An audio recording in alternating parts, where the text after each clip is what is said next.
ഫലങ്ങളും അവയുടെ ഔഷധ ഗുണങ്ങളും എന്ന അധ്യായത്തിലേക്ക് സ്വാഗതം. അറിയാം മാതളത്തെക്കുറിച്ച്. 4-5 മീറ്റർ ഉയരത്തിൽ വളരുന്ന ഒരു മരമാണ് മാതളം.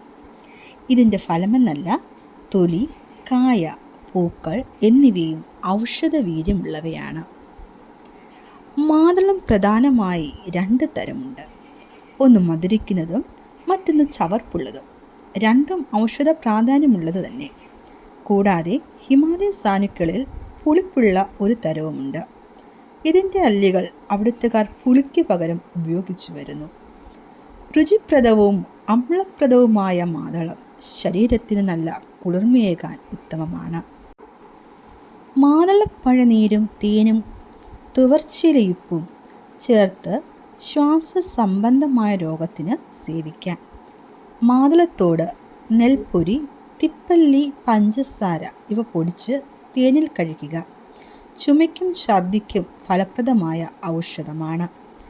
മാതളത്തോട് താനിക്കത്തോടും വായിലിട്ട് ചവച്ച് ഉമിനീർ കഴിച്ചാലും തുല്യഫലം ലഭിക്കും.